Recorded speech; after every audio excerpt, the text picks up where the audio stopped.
Hello, sisters. Welcome to the Sacred Medicine Podcast, weaving powerful, soulful practices into functional medicine. Step into this beautiful space of devotion and explore everything from nurturing foods, rituals, sexuality, and awakening your innate sensuality. It is time to own your radiance. This is the Sacred Medicine Podcast.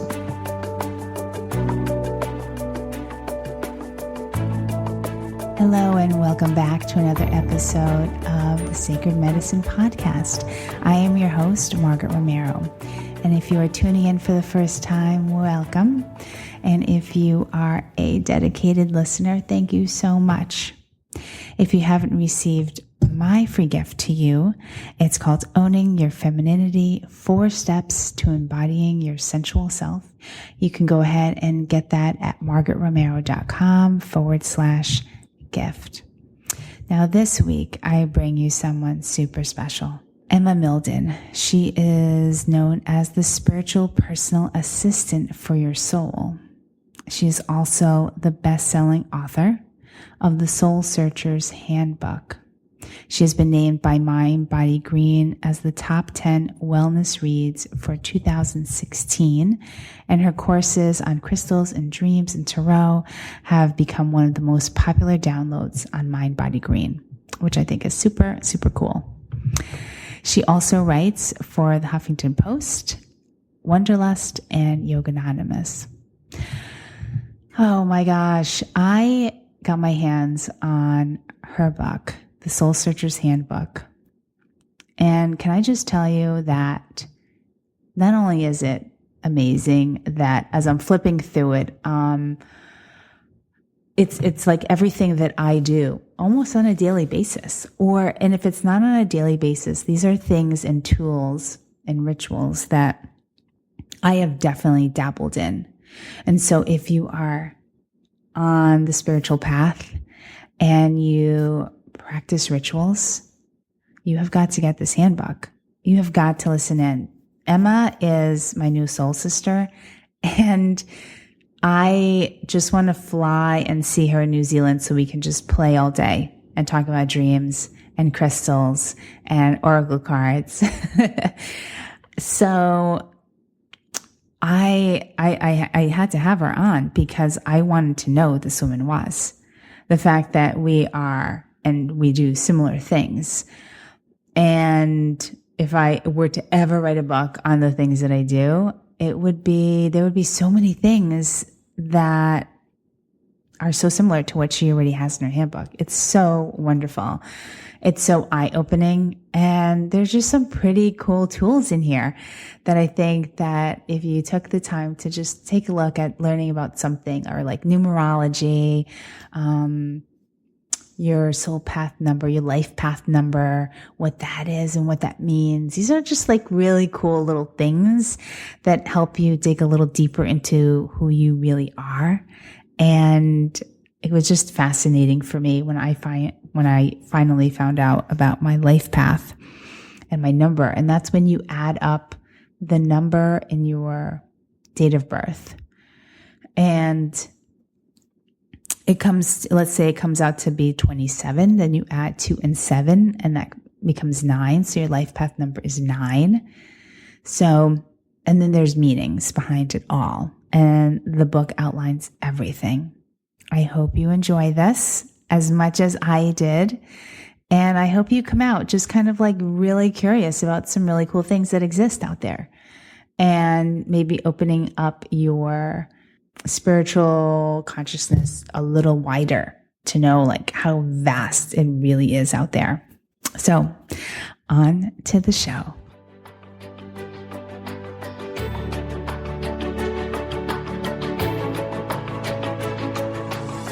Hello and welcome back to the Sacred Medicine Podcast. I am your host, Margaret Romero. And if you are new to the show, thank you so much for tuning in.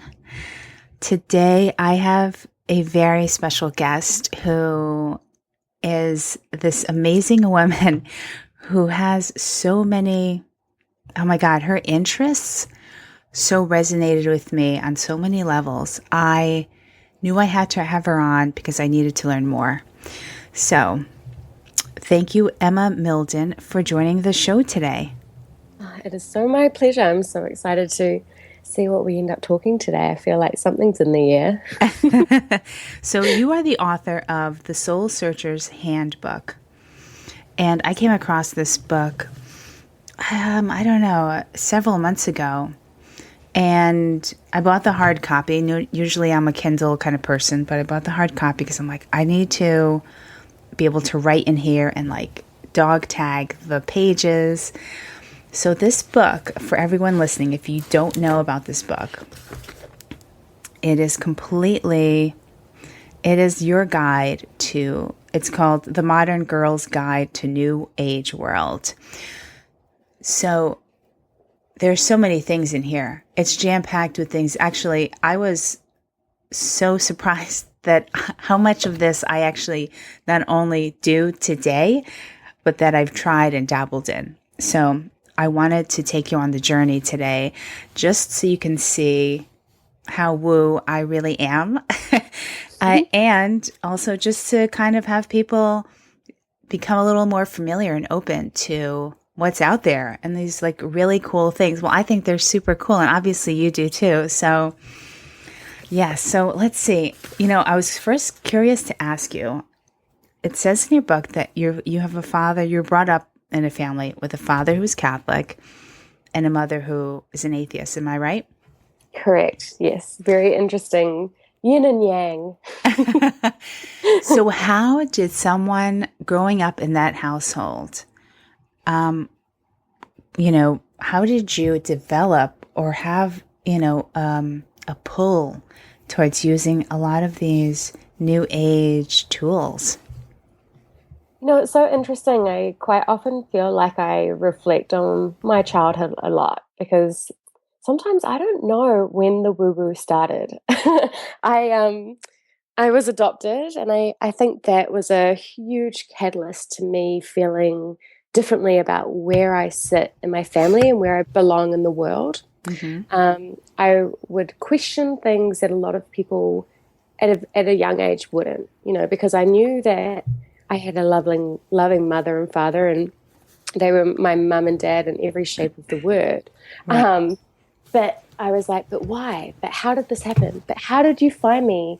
And, I remember overhearing my mother say to my auntie, if she was any more creative, she would be weird.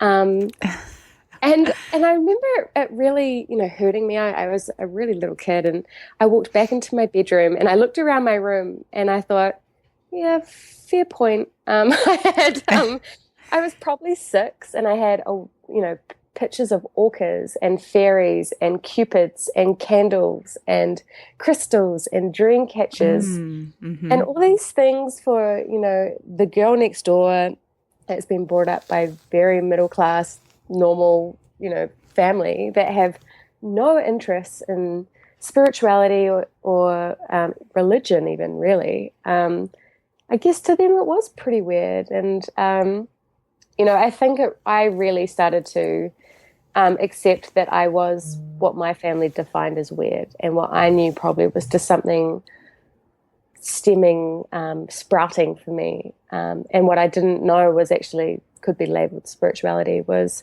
my sister and I got taken to the bookstore.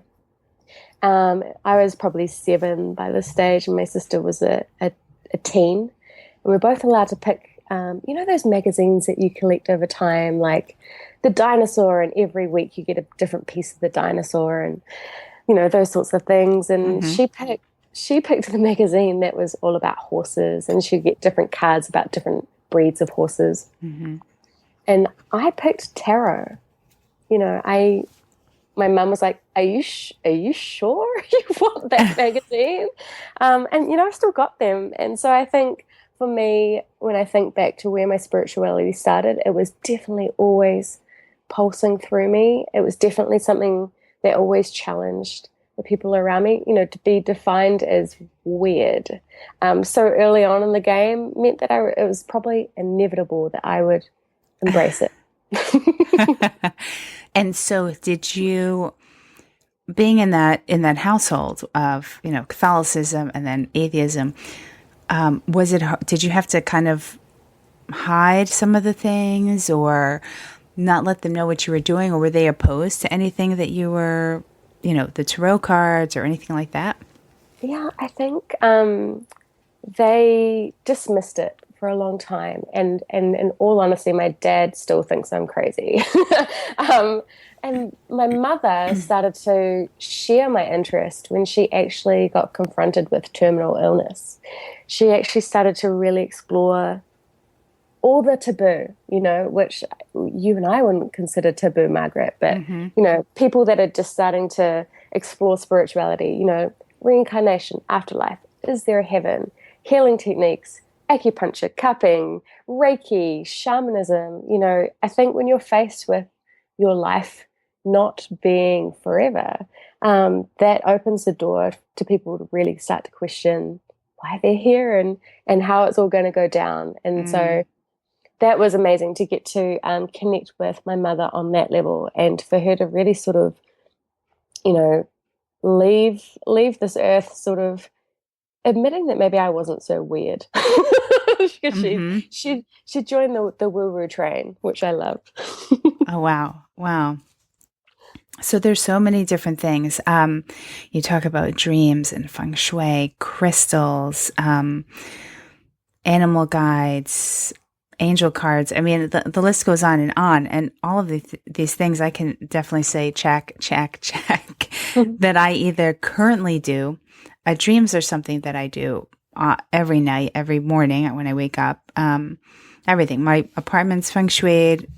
If I move into a new office, I feng shui it.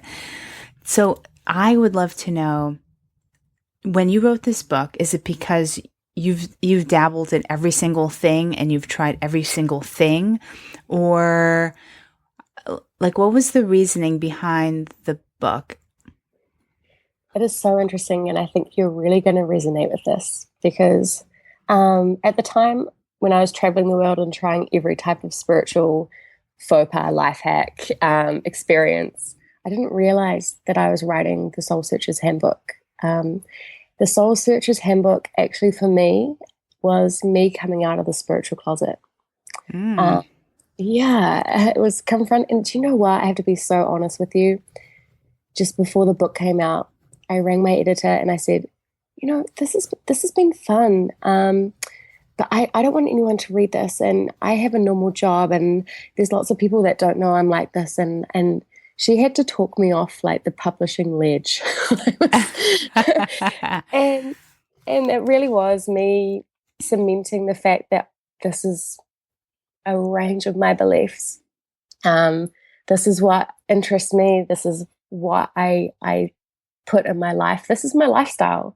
And it was scary. So yeah, for me, it was a statement, and it was also, me saying, if I want to be able to talk about this, I want other women especially to be able to open up to the fact that there is a huge chance they've already explored, like you mentioned, so many elements of the book.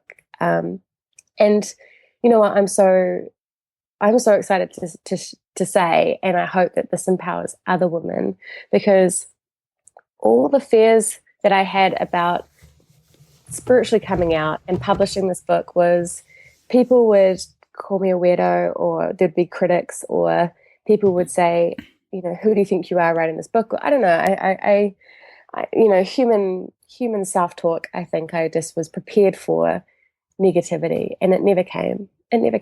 And I'm so glad that I have come out and fully embraced every element of me. And I hope that this book helps other women do that too. Yes, you're so right. I love this so much because it completely resonates with me.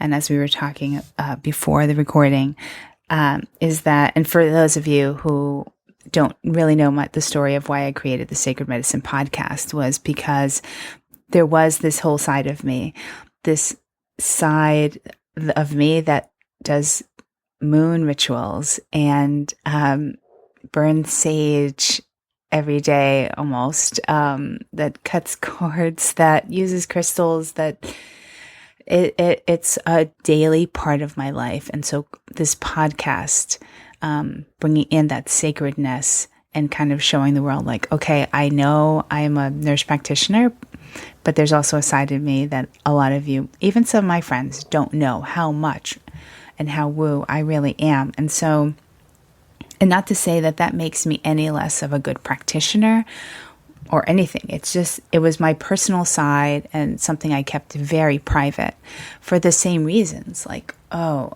well, who will judge me for this? I mean, to be honest with you, I was brought up Catholic, and my mother actually comments a lot. So I stopped bringing things up. I stopped showing her a crystal that I bought, and I stopped telling her about my guides that I talk to and things like that. And because in the Catholic world, it's not appropriate or something. And so I just don't bring it up. Unfortunately, I can't share things with her anymore. So, because she's not open to any of it, which is fine. I still do it, but now I'm doing it so much more openly and bringing it on the podcast. So after I read your book, I thought, oh my God, somebody that completely gets it. Yeah, I do. And I'm so proud. I'm so excited for what you've opened up. Like, it's like you've opened up the curtains and you're letting so much more authentically. Yeah, exactly. And people can look in, and they will, and your mum will totally be making notes, even though she may never ever admit it. Maybe she should meet my dad. Yeah, exactly. So out of all of these things, I mean, there's so many beautiful ways in here that people can connect on such a spiritual level. Do you practice the majority of these on a regular or daily basis? Like, tell me a little bit about that. Yeah, well, I am a normal person, and I say that in respect after I've just totally claimed my weirdo spiritual woo-woo side. That I have a normal job. I'm a marketing manager of a great fitness brand. I blog, I write, I have girlfriends. I am just very much, like you. I'm someone, so I have to mix it up, because sometimes, and particularly in the fact that it's 2017, life gets busy. I have bad days. I like to occasionally have, wine, and I'm just, I'm not some chia kale seed, right. like I'm very balanced and I'm normal. So I, some days I'll have to do meditation because I'll be so angry after sitting in traffic and having people pull the middle finger mudra at me. I'm like, that's not cool. Other days I can do yoga and aromatherapy. I'll hang on to my crystals and I will just feel like a total moonbeam. I'm like all of us. I have good days and bad days. And I feel like I mix up different holistic practices to help get me through my day. They're kind of like, my crystals are kind of like my earth stress ball, I guess, in a sense. And, meditation for me is kind of like therapy, and aromatherapy for me is kind of like a little home spa. So it's kind of like incorporating spiritual, or as you would say, sacred practices into my day to heal, calm, collect, stop me from just eye twitching. Yeah. And so what would you say is, and so it varies from day to day, of course, but are there things that are, maybe part of do you have a morning ritual that you do, like sort of something every single day? Is there something every single day that you do? I do. So I do transcendental meditation. So that's 20 minutes in my morning, 20 minutes in my night. And I like to do a morning flow, sun salutations, which normally only take 5 minutes. I go and have my shower. I use the most amazing aromatherapy soaps. So, depending on my mood, I might have a charcoal bar, or I'm got a clary sage at the moment, and I just with the chamomile, and I just adore it. I come and I do my makeup and hurry around the house, get ready for the day, and just before I leave, I put 2 crystals down my bra. Now this is where it gets weird. I put 2 crystals down my bra and I spray myself with like a aromatherapy aura spray. And the crystals and the spray are either, inspired by something I know that I have in that day, or just generally how I'm feeling. It might be, right, I'm really tired this morning. I need something to help lift me, and I need to be creative today because I need to write. Or, there's someone at work that I'm just not gelling with, and I'm feeling like there's a bit of tension there. So I might pick crystals that help clear the energy and maybe give me a bit of confidence, or harmonize the energy around me. I might need, if I'm writing, I'll use a third eye chakra aura spray. Or if I'm having that conflict at work, I'll probably use a heart chakra spray. So little things like that, and I incorporate those with me because for me, having those crystals on me and having that smell encompassing me makes me walk into a space feeling like I have a shield, or what a kid would call an invisible cloak, Right. that comforts me. It comforts me. And so for me, I feel like whatever anyone believes in, and whether it's a evidential based fact that it will legitimately help you, or whether it's a placebo, like I just think if it makes you feel better, if it comforts you, then who cares? I just think great if it's, so that's my morning, and I feel like I wrap myself up in a spiritual good vibe-esque to help get me through the day, and it helps. I love that. And then monthly, do you do, there was a piece in there about astrology. And so are you also kind of keeping track of what's happening in the stars and all of that? Definitely. I'm a horoscope junkie. I'm totally a lunatic in every sense of the word. So full moons, I always, have a good cleansing ceremony. I recharge my crystals. I become conscious of, okay, what do I have to reflect and release on? I'm like, I love the moon, and hearing you say that you're a total moon child too, just makes me smile because I'm working on my next book at the moment, and it's all centered around everything moon and ceremony. And so I feel like I'm writing this next book for you. I feel like maybe I'll have to get you to contribute, babe, because I just feel like everything you say resonates on so many levels. I have to, because very cool. So the moon. I love that. Moon is, everything of mine is synced up to the moon, to the point that I ovulate with the new moon and menstruate with the full moon. So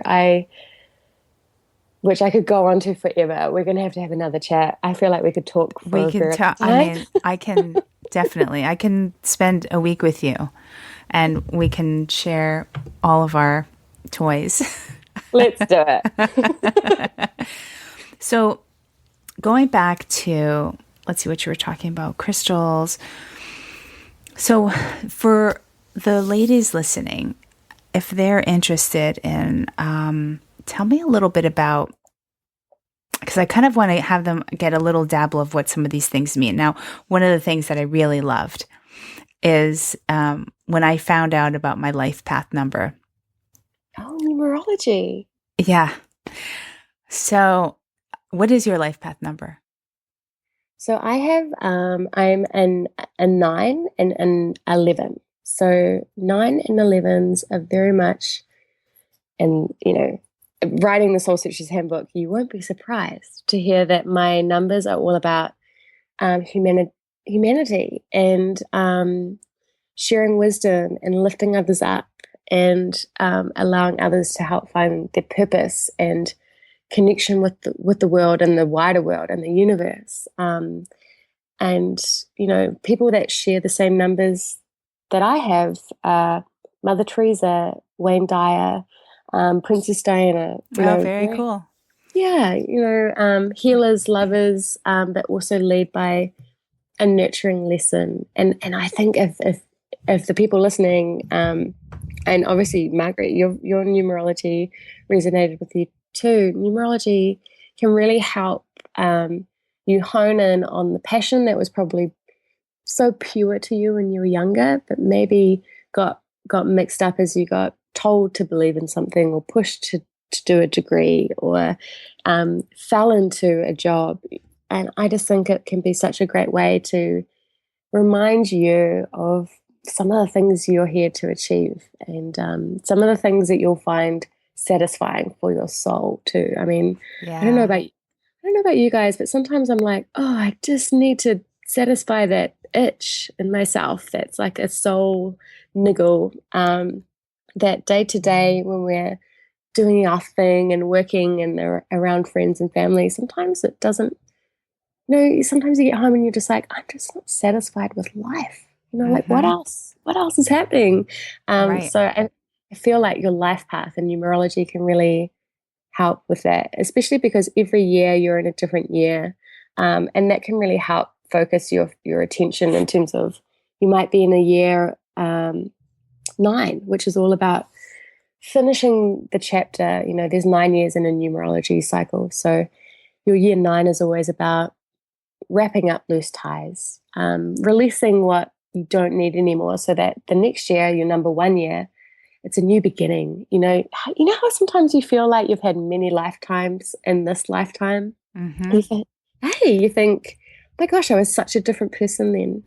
You were in a completely different cycle. So being aware of those can really transform where you're at, and it can give you some peace and understanding.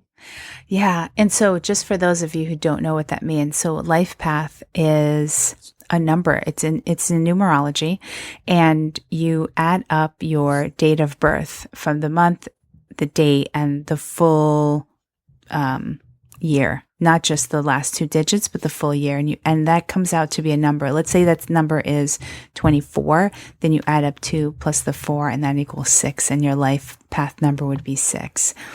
And you can even go online and, Google how to do it if you want, but it's totally all in her handbook as well. So I'm a life path 5.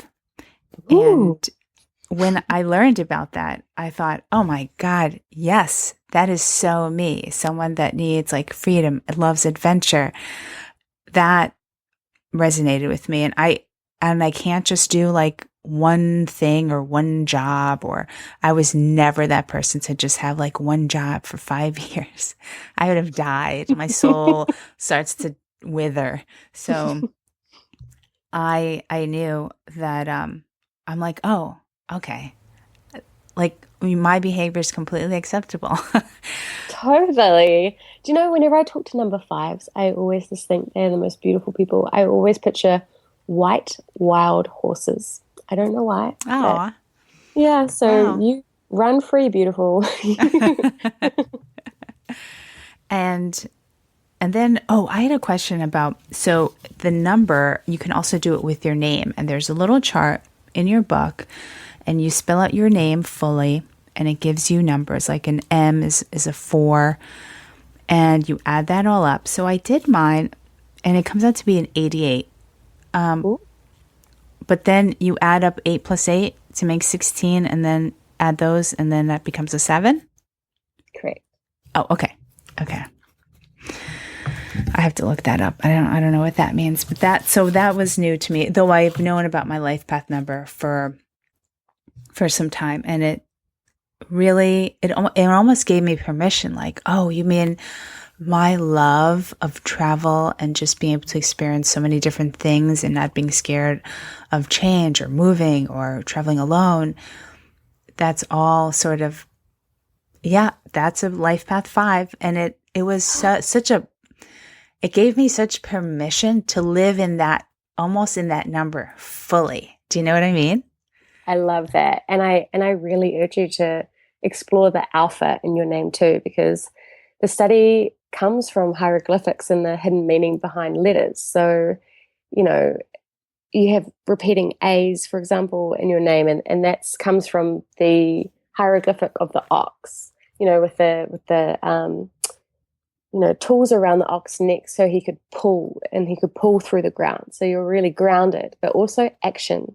So you have a capital M. M is pretty much the easiest way to sum up M is magic.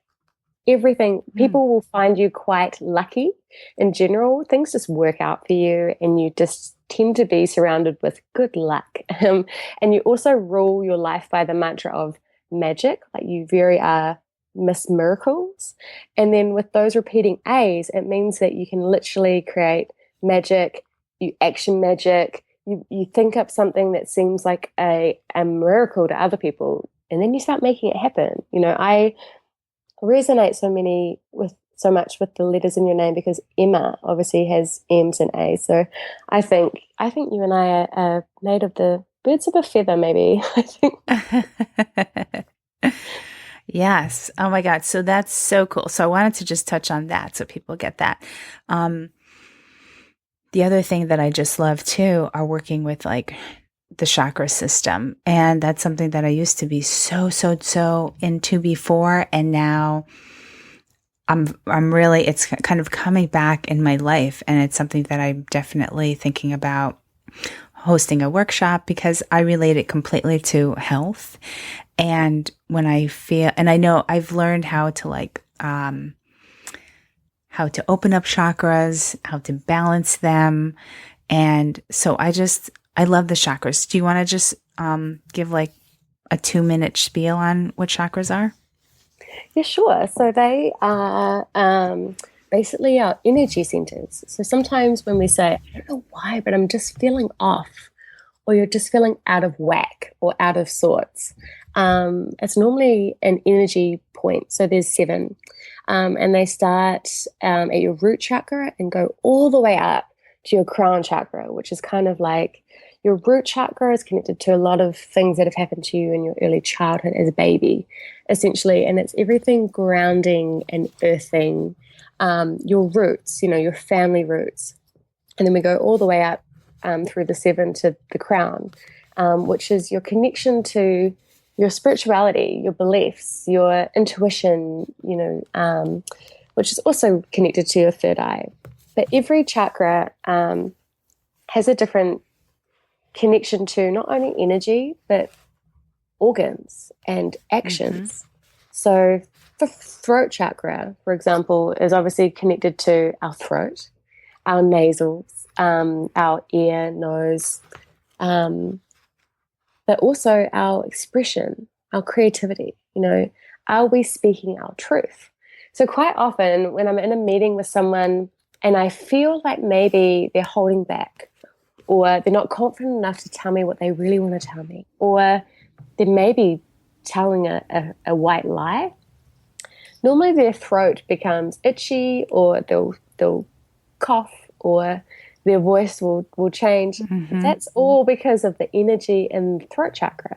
So, you know, learning about chakras can also become really beneficial to you in your daily life because it's all part of that conscious, greater understanding of our bodies and our whole beings, which, I mean, you would totally know being a practitioner, but energy is something that is totally underrated. And I think because maybe understanding energy can be really powerful.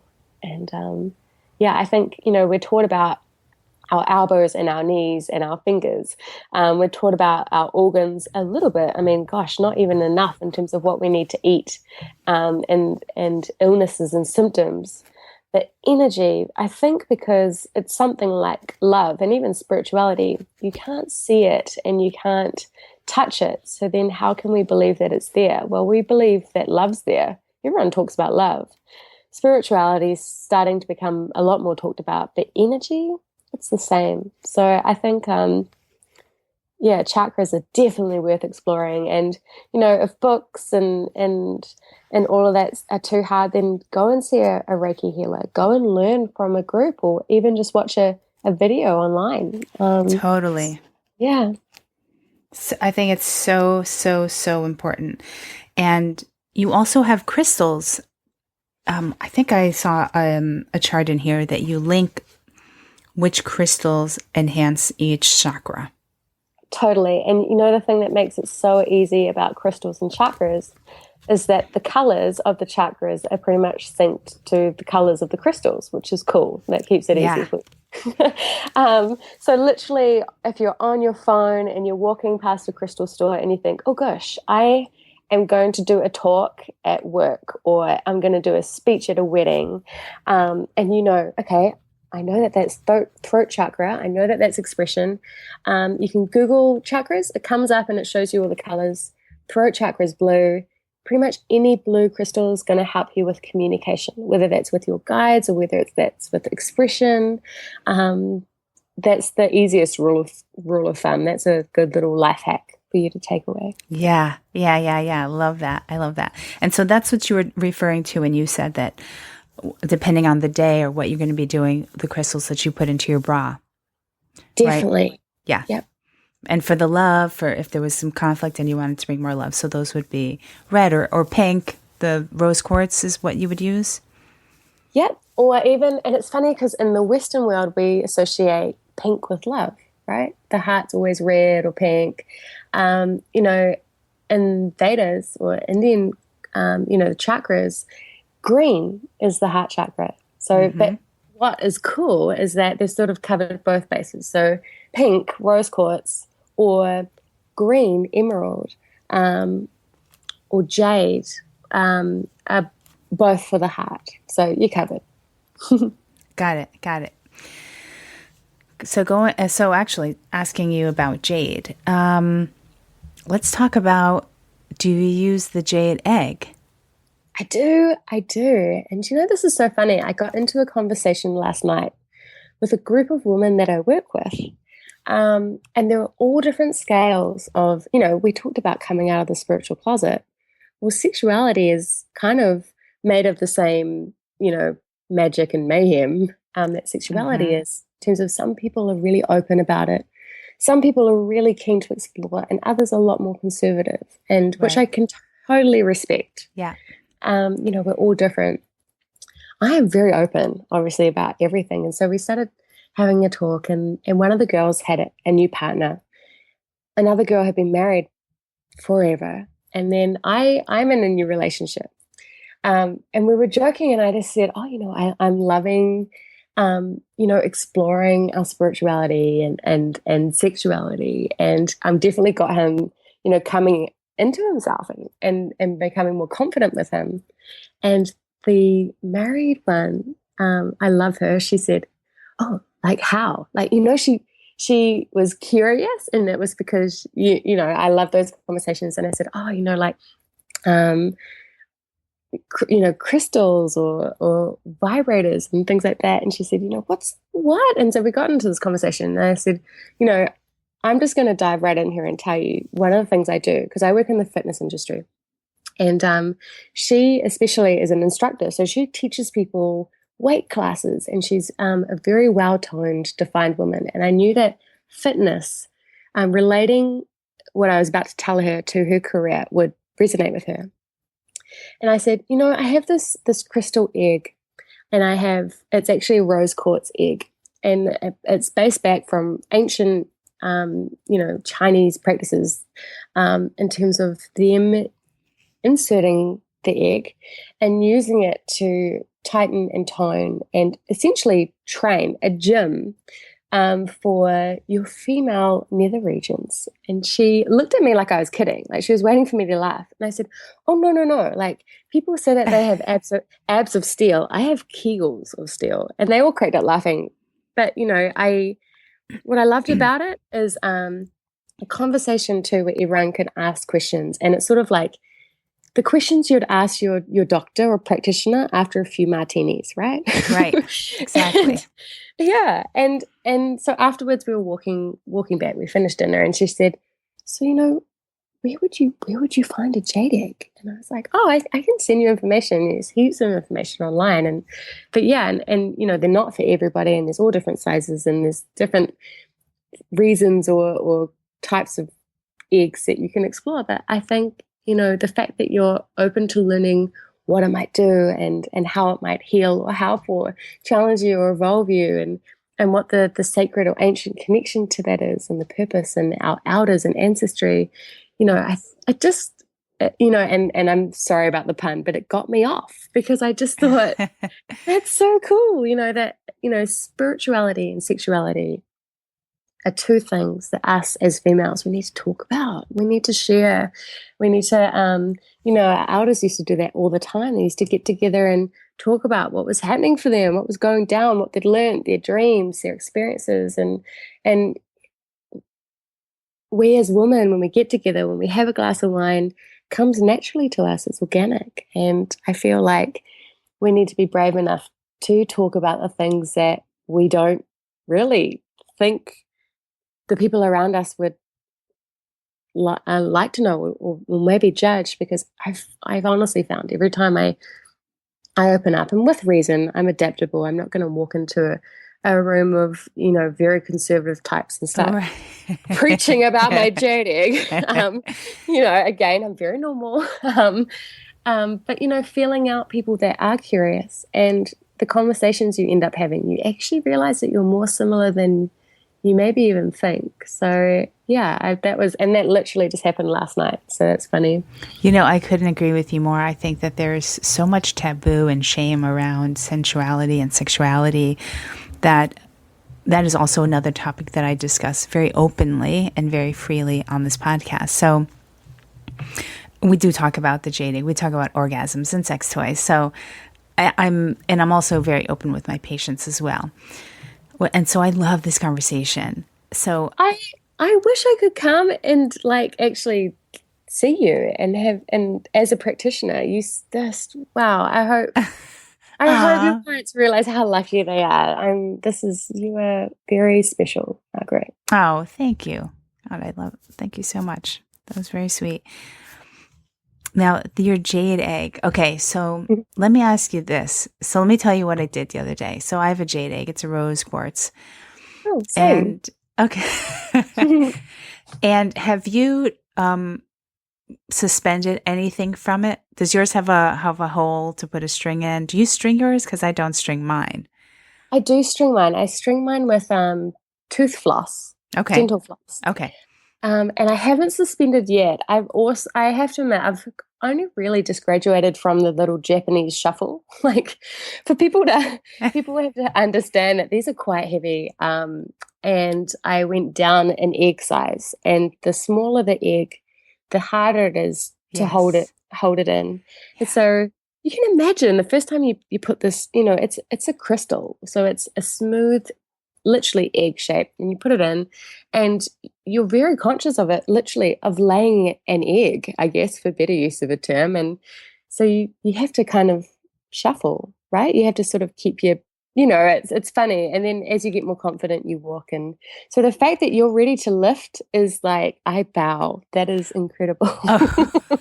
Wait, what size? Because so they come in small, medium, and large. And large are for beginners. So then it just stays in a little bit easier. Correct. And then the smaller you go, the harder it is to keep it in. So right now, I bought a medium. I never started with a large. Yeah. And I still have the medium. I haven't actually tried a small. But today I thought, this is so amazing we're having this conversation because this happened just this morning.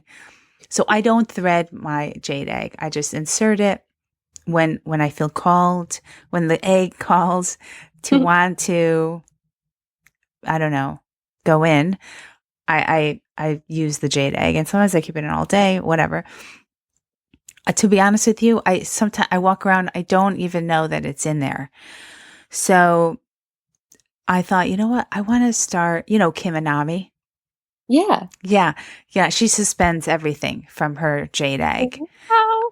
And she lifts everything, right? And so heavy things, really heavy things. Please tell me you tried. So I tried. So I have a 2 pound. I have a 2 pound weight. It's one of those ankle weights. Yeah. Okay. And I thought, 2 pounds. Come on. Seriously? Of course you're gonna be able to do this. So I inserted it. I did the string. I string up the weight on the other end. And the egg totally came out. And I thought, oh my God, okay, wait, hold on a second. Now I have to really concentrate and focus here. Focus. So I reinserted, I squeezed really hard, but the 2 pounds was super, it was, I don't know, maybe that's, I don't know if it had, I don't know. I don't even know what to start with. I just was thinking, well, let me just start with 2 pounds, not knowing how much I can actually lift. So there you have it. I tried 2 pounds I love today, that. and the egg, and the second time the egg did come out. So I thought, all right, well, you know what? I just need to do more. I need to do more work on the actual Yeah. muscle. You need to do vagina gym workouts. I think we Yeah. can make a DVD. I think this could be huge. Do you know what though? I love that. And now, do you know what? The fact that we're talking about this, I want to up my egg game. I want to, I have to say too, this is important because a few different people that I have talked to about eggs, and as you mentioned, like the 3 different sizes, the beginner, the middle, and then the smaller one. We are all such different shapes and sizes. And Totally. yeah, and it's easy for people to get hung up on, oh my gosh, this isn't working for me, or this is different. We are all so different. So, and in my head, I'm thinking, oh my gosh, she tried to lift. That's amazing. Meanwhile, I'm shuffling around, So I think it's another one of those things that just, it's so amazing. I'm so inspired by where you are. This is so great. And having people to understand that all the eggs that they start off with or start exploring with will be different, and that's not only because of we're all different and will resonate with different things, but also because our bodies are shaped differently. So, Totally. but yeah, I love that. Okay, well, maybe I will have to do egg watch, and I'll keep you posted. So I'm thinking, you know what, maybe I should just stick with the medium and just start really like building up the muscles, and then, I would if I was you. I think that's, that's so cool. Okay, right. Because I went to the smaller one, and that's where I feel like I've gone backwards. But maybe I feel like I'll join you with the medium, and then we can maybe do like the Egg Olympics. I don't know. Well, this could go anywhere. Yeah, it really can. It really can. Could you imagine the live feed? Wow. Well, I was prepared to, so I have a private Facebook group that's for the Sacred Medicine podcast. And I'm like, oh, perfect. I'm going to put this in there. I'm going to lift this thing, and I'm going to video it, and I'm going to put the video on my private Facebook group. And then that totally was a wash because it didn't even stay in. So I'm like, no, I can't post this. There's no video happening right now. So I didn't post it. But do you know, one of my girlfriends, and I really admired her for this, she did a video, and it obviously wasn't her actually doing this practice, but she did steaming, which is something I had never heard about. And it's, I've just been researching it this week with Gwyneth Paltrow and all these different people. Right. Yeah. I've heard of it. Totally. Yeah.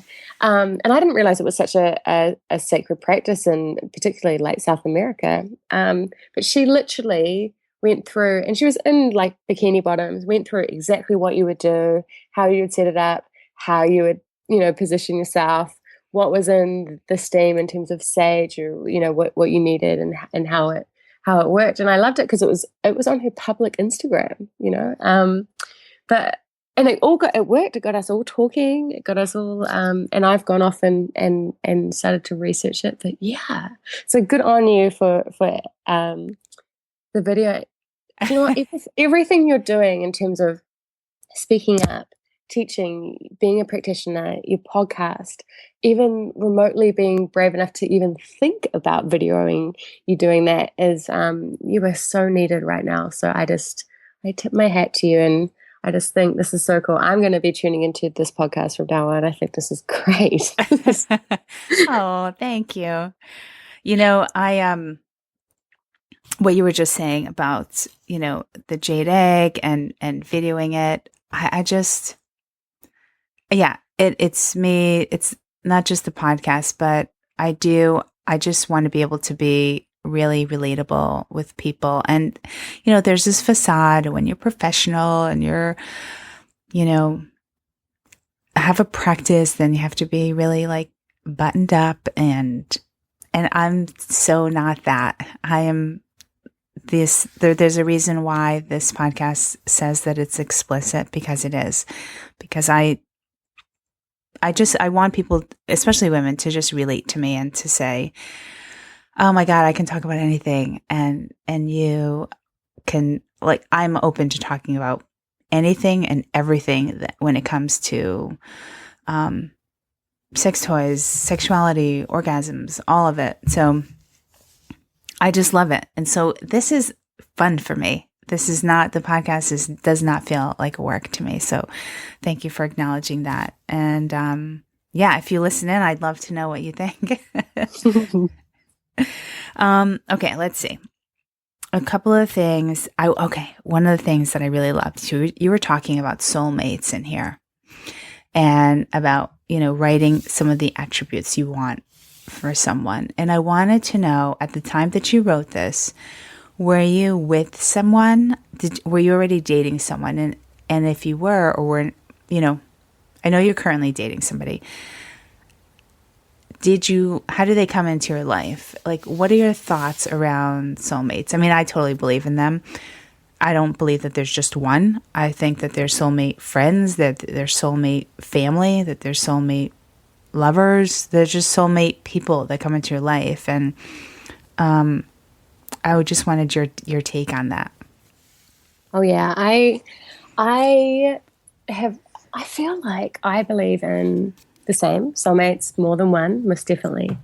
And I feel like the term soulmate is almost a reference point to someone that we've had a connection with in a previous life, an unexplained connection, something that we have to learn or finish off or try to carry on in this lifetime. Mm-hmm. And, when I wrote the book, I was very much single.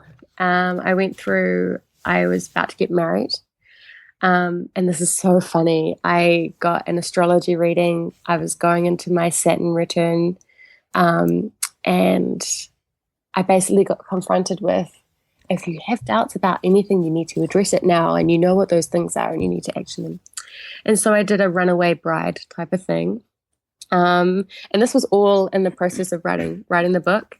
And then I sat down and I said, Mercury, my Saturn return, is all about truth and finding myself and growing up. And I'm an adult now, and this is a 29-year-old.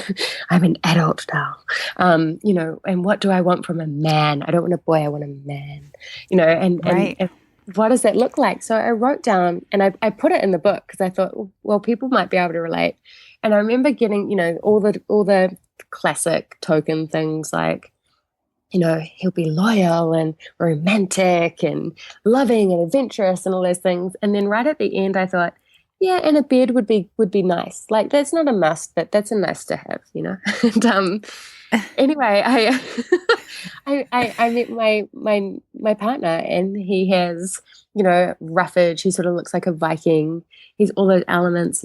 He's going to be such a good dad.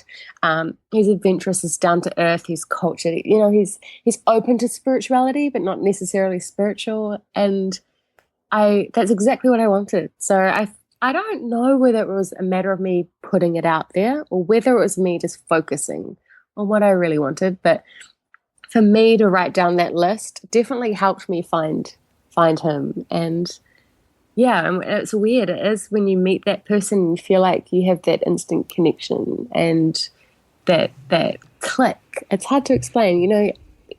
There's theories and mythology and folklore that says, ancient times we wanted to take over the gods, and as beings we became very focused, and all of our attention went into making it to the heavens and overthrowing the gods or joining the gods.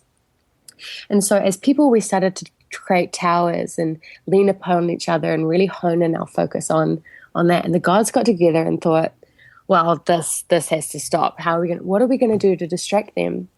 And so they split every soul in two, so that the two of them would spend their lifetime looking for each other instead of focusing on overthrowing the gods.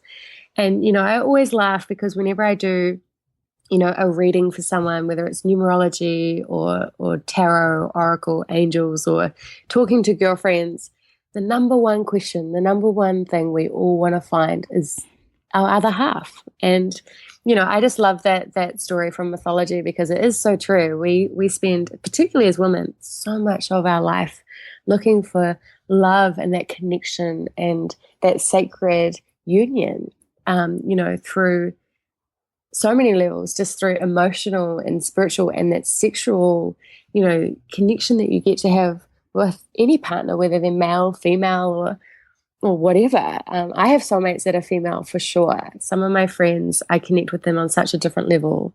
Even this conversation with you, Margaret, I feel like we've connected at such a organic level. And that's my spin on soulmates, and it's probably quite different to the traditional sense, I guess. But I just think being open to exploring ways you can meet people and connect with people. Yeah. How did you guys meet? Do you want to know the truth of how we met? Yes, please. We met on Tinder. And, it's so funny. I remember writing an article about this because I was like, what are people going to think? My whole life, the whole theme is, challenging the woo. And when I researched Tinder and the flame logo and twin flame and unearthed that story about, mythology and the gods, I was like, that's so true. And Tinder is, the Cupid of 2000. And for me, it was 2015, 16. And it's the, Aphrodite of our time. Yeah, exactly. So yeah, and you know what? Tinder worked for me. It was really, people say, how can we have that connection through digital? You don't get to physically see the person. And I said, it's energy and it is actually still there. And don't get me wrong, it's not the same as when you first get to meet that person and look into the windows of their soul, their eyes. But energetically speaking, it's all the same.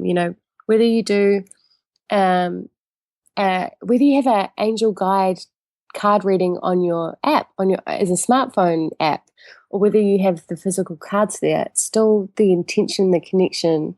And I think dating, where we are in the world and where we've evolved as a sense of community and connection, I think it's still a valid thing to explore. Yes. I think though I will say, dating in general, especially in Manhattan and New York City, can be somewhat exhausting and at times frustrating. And there was a point in time where because I'm currently single, there was a point in time where I thought, you know what, forget it. I'm not even doing any of this online stuff. He's out there and I'll meet him at some point. And so we'll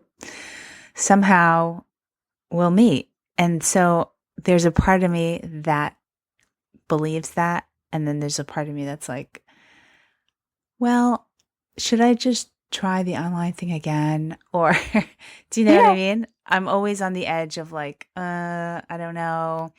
I definitely know what I want. Like without hands down, I know it. I feel it in every cell of my body, and I will recognize it as soon as I see it or feel it or whatever.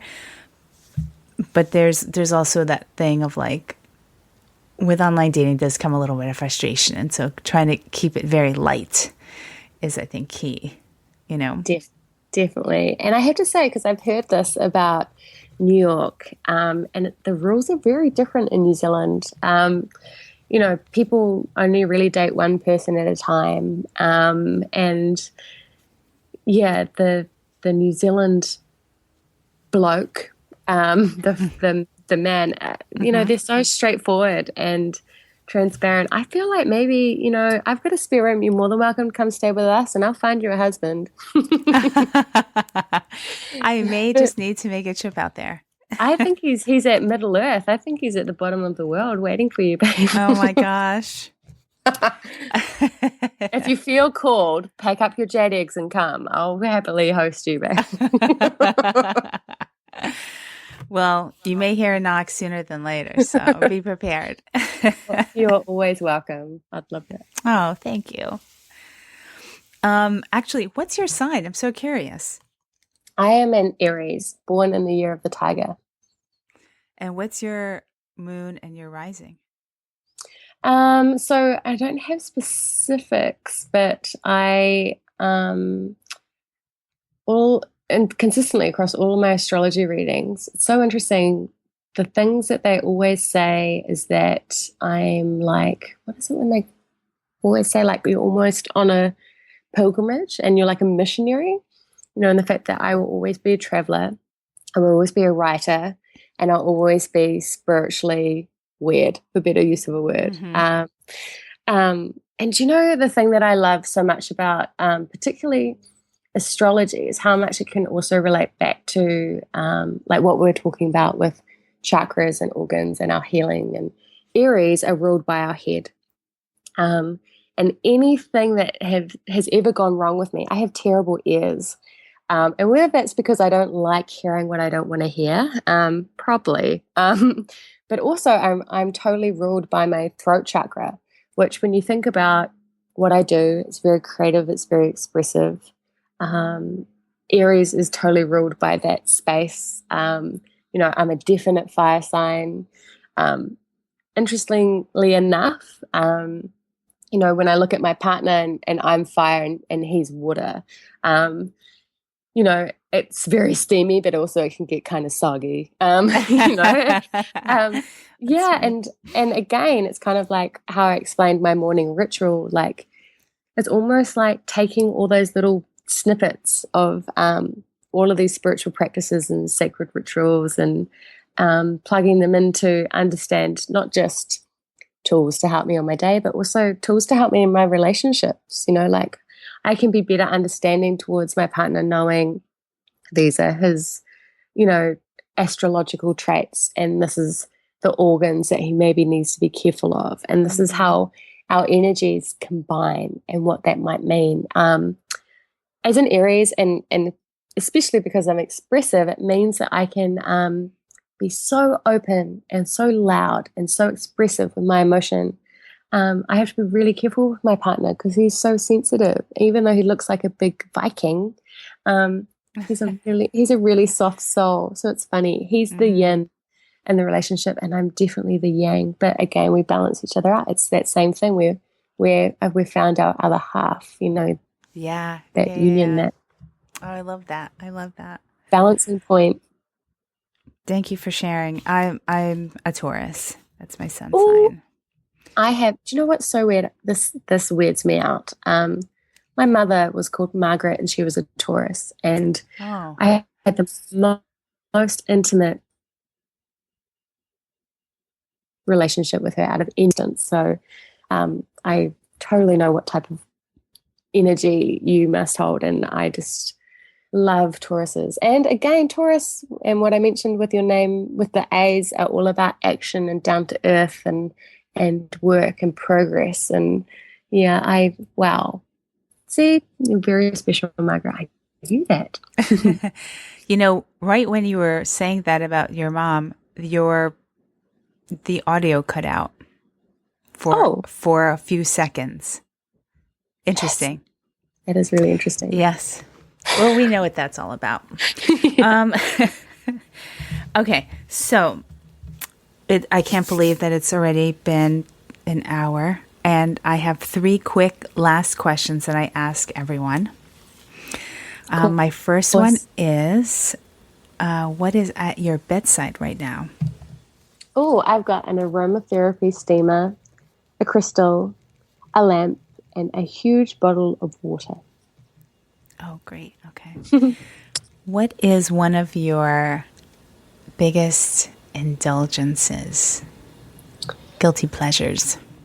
Oh, and I'm going to say this because we were so open to talk about it, but definitely self-pleasure. It's... Oh, I love it. Yeah, that is definitely something that I me time and I enjoy, and yeah. Yep. How often are you doing that? I'm an Aries and my sex drive is through the roof. I'm 30, and I think the rumors of 30s is so true because if I can do it every day, I will. Like my partner's like, whoa, Nelly. um, yeah, so I'd say at least a few times a week. Oh, great. My Venus is in Aries. Yeah.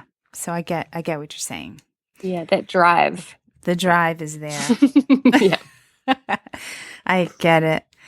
All right. And then my last question is, let's see what I can ask you today.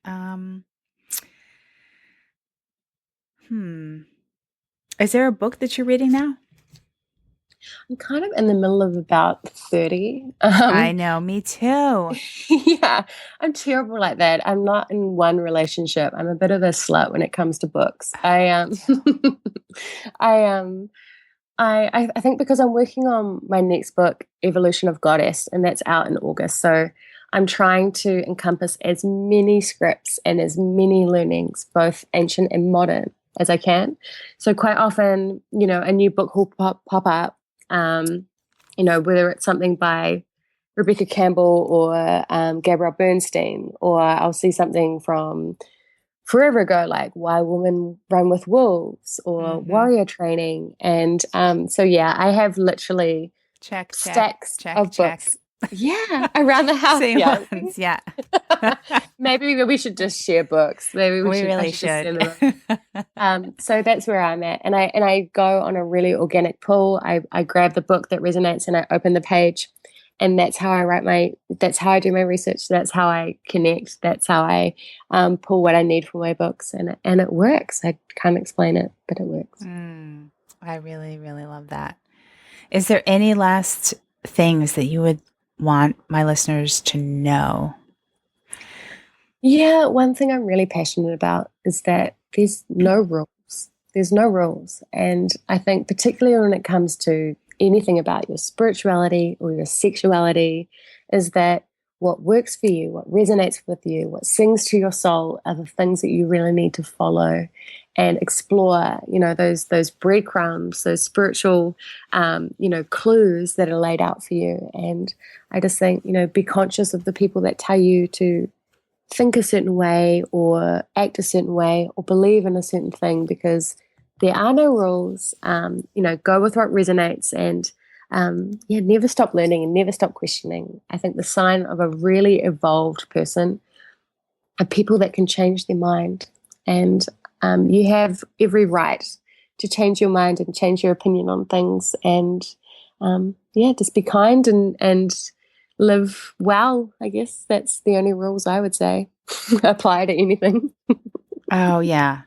And if you haven't gotten this book, The Soul Searchers Handbook, The Modern Girl's Guide to the New Age World by Emma Mildon, you need to get it. If you're interested, in learning about the woo, and there's, you know what? To me, a lot of this is not woo, actually. I feel like there's so much substantial evidence that a lot of this works. So I don't know. I don't particularly consider myself, that this is like some crazy, like witchy thing, but I guess some people can view it that way. I don't.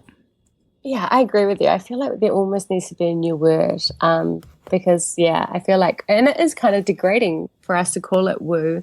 I think we're doing it to try and get people to relate. And it is because I guess we've had those experiences of people thinking we're a little bit, our parents dismissing it and looking at us a bit sideways. Bless them. But yeah, I mean, I think everyone listening understands what we mean. But yeah, I've loved talking to you. I've just enjoyed your energy so much, and it's been such an honor. Oh, same here. Same here. Really, what a kindred spirit. I'm so happy that you are now sort of in my circle. You're considered my tribe now, girl, so.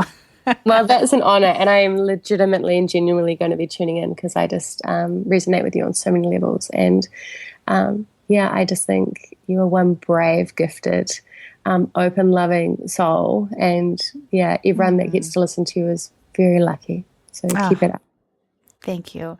Oh, and one last question. Where can we all find you? So you can find me at Emma Mildon. mildon.com. Mildon is Mildon. And I answer all my own emails. I'm on social. If you talk to me, I'll follow you back. I'm very down to earth like that. So have a chat. Let me know. Even if it's positive or negative, I don't care. I'm always open to feedback and learning and growing. So reach out, connect, and I look forward to connecting with more of the tribe. Absolutely. Well, thank you so much. I so appreciate and just love the work that you're doing. Thank you so much for spreading this message of spirituality. And I know that you've just been sending out ripples and ripples all throughout the world. So thank you for everything that you do.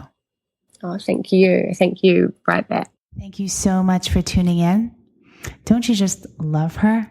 You need to go out and get her book, The Soul Searchers Handbook. And for more information on Emma and for all the show notes, you can go on over to margaretromero.com/episode 18. You can also join our Facebook group. It's a private group for ladies only. Sorry, gents. And you can find that at margaretromero.com/Facebook. I get a little intimate on there, a little real. Sometimes I'll post a video or something. So if you want to come on in and join in on the conversation, that's where we're doing it. Thanks so much, and I'll see you next week.